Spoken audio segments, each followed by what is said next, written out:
So I hung out. I spent the whole day from the time that I landed in Cambodia,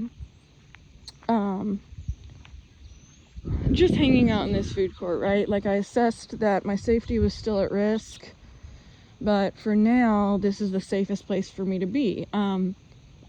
Close to the airport, close to, you know, all the security employed by the airport, but also close to the biggest hub of people, you know, including some other tourists. Again, I recommend listening at 1.5 or 2 times speed in the interest of getting through my testimony. So I was like, you know, I was procrastinating and also just trying to recenter, regroup, you know, thinking to myself, okay, all this is for nothing if I can't get myself safe while I'm here. And just in looking at different hotel rooms on my phone nearby, you know, everything about what I'm at risk of no matter where I go was coming to my mind. So, you know, I decided that I would take a pause instead of just doing the first thing that comes to mind, which is go get a hotel room and go fall asleep. I knew I had to keep myself safe, so I didn't rush on that. By the time I finally did work up the courage to leave the airport food court, it was already dark outside. I was already starting to second guess this trip in general. Just because of the general state of things. I worked up the courage to leave the airport area. In me leaving, now remember, I'm totally covered in niqab, totally covered in a very modest dress that covers, you know, down to my ankles, covers my entire arm. I walked out in front of the Phnom Penh International Airport at nighttime and was just immediately, you know, hit with all these different sounds and images. One thing I noticed immediately, just being out front, you know, obviously different people who work rickshaws, different drivers who work rickshaws offer me a rickshaw quite aggressively. That's just the normal thing, right? But another thing I noticed was a woman who was clearly being trafficked, walking around. So that was pretty immediate and scary. And I kind of got a physical side of a couple of the hotels that I had looked up and was considering to stay in for the night. And I just basically got so scared that I ran back to the food court of the airport. Keep in mind the context of all of this entire trip being trying to get away from my attackers to safety, being alone throughout all this, including in travel. I ran back to the food court, and at that point I decided, you know, I need to rethink this entire trip. But I was still working on that idea that I had on the airplane of, okay, I know it's not safe for me to go to sleep in a hotel room by myself. I know my attackers are going to do their damnedest to try to find a way in. So what if I do the opposite? What if I fall asleep in public? And I know to the normal person that sounds quite out there, but please try to put yourself in my position. First of all, people do fall asleep at the airport all the time with no choice in the matter. Second of all, I just was figuring I've got to try something different, right? They keep coming into any place that I have for myself throughout all this since April. So at that time, I decided it would make more sense as I tried to arrange travel out of Cambodia to get a couple of hours of sleep in the food court. It was extremely populated. You know, there's probably 100 people in this little food court. I'm sitting right in front of the little Burger King stand that I just bought food from. I have a picture of the seat that I was sitting in.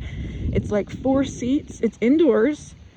It's right outside of the exit of the airport proper, but it's still in like the same atrium, the same building group. So it's right there. There's tons of people outside. I posted videos of that, of the outside of the airport, how many people there are. And,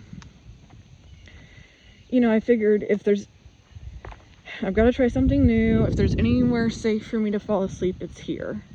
Again, at that point, I'm already aware that I'm in an area that trafficking is bad anyways.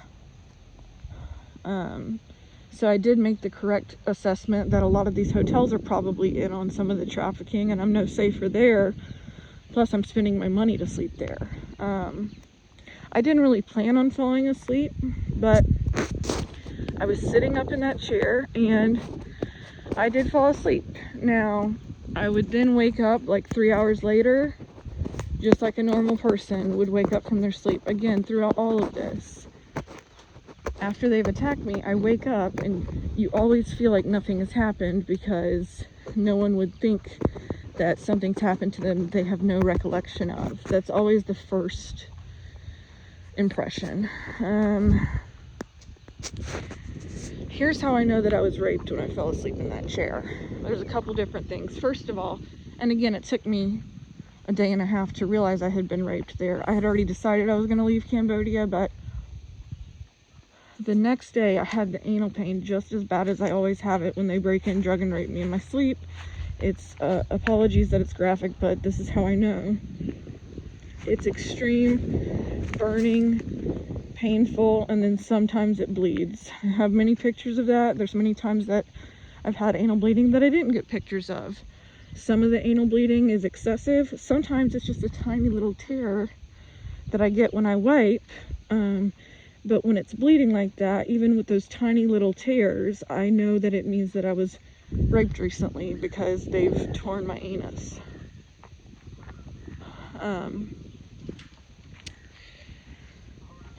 I had that extreme pain the whole next day, like to the extreme level. And then there's two other important things. The first one is that there was a black mark on my white dress. My niqab was black, but my modest dress was white. There was a black mark on it. Now, up to this point, there had been at least one other instance of a black mark on my sheets. Another victim on Twitter shared with me some months back that so my theory this whole time has been that they drug me with a physical drug when they break in, drug, and rape me in my sleep.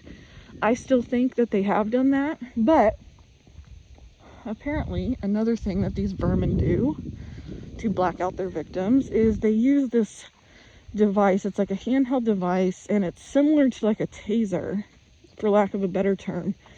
But apparently they zap the victim either on their back or on their head, and it blacks the victim out similar to a drug. Now, I know that sounds quite out there, but that's really the method that these vermin are using. And think about it, it's like cleaner than a drug.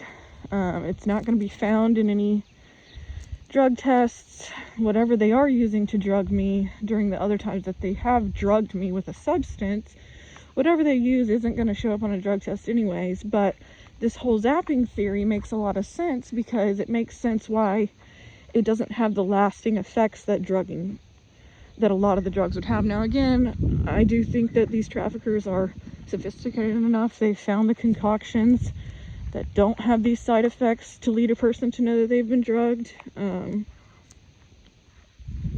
They've got enough resources to find just the right concoction, right? When people hear of being drugged with like the date rape drug, they think of being just totally zonked out for 12 hours.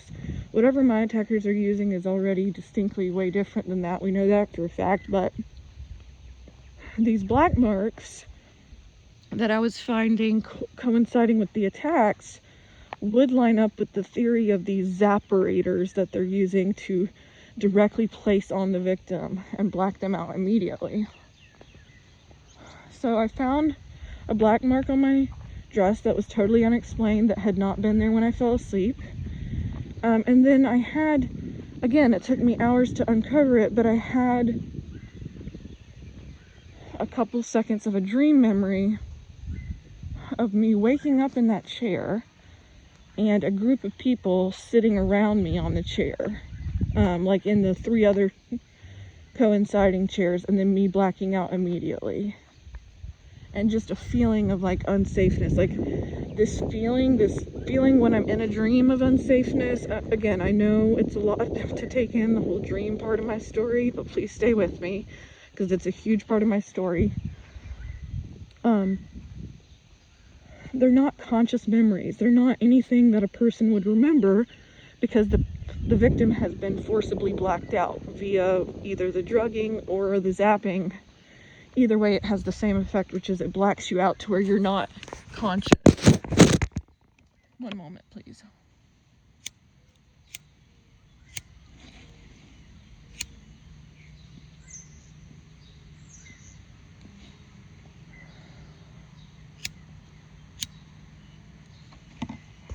Now, part of the reason that it took me so long to put this together, I say so long, but what I mean is I didn't wake up immediately having known that I had been raped there in Cambodia after having gone to sleep in that airport food court. Part of the reason it took me so long to put this together, combined with part of the reason that I felt safe sleeping there, is because it's like, okay,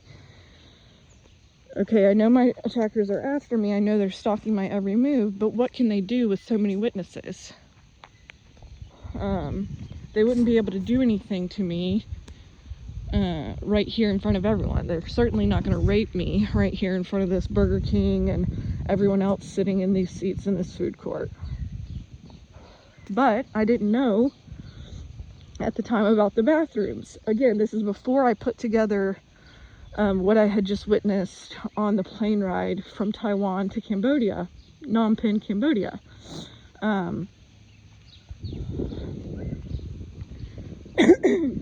What I've put together now is that they certainly did rape me in my sleep there. How? Well, they must have created a distraction enough with sitting around me in the chair, somehow zapped me in the head then, or in the back.